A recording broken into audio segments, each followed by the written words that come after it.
యోగా చేస్తున్నారు సార్. యోగా చేస్తున్నారా? పక్కింటి ప్రకాశం ఉదయాన్నే లేచి యోగా అంటూ ఎక్సర్సైజ్ అంటూ చేస్తున్నాడు. మీరేమో ఉదయాన్నే 9 అయినా సరే నిద్ర లేవరు. అందుకోసం ముందు పొట్ట ఎనకబట్ట వచ్చేసి చూసావా?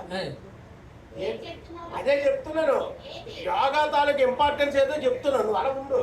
ఇంకా నా కళ్ళం నన్ను తినేస్తుందయ్యా. ఎందుకు సార్? ఎందుకు? నీ వల్లే. ఎక్సర్సైజులు చేయండి, యోగా చేయండి, అవన్నీ చేస్తే ఆరోగ్యానికి మంచిది, ఆరోగ్యం బాగుంటారు అని తినేట్టు బిల్లు ఖాళీ చేసేవయ్యా. మంచి చెప్తుంది కదా సార్. మంచి చెప్తున్నా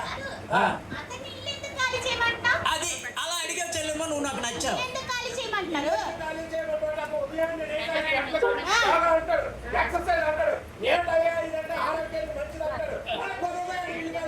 మంచిదే కదా, ఈ పర్సనాలిటీ అయినా తగ్గుతుంది.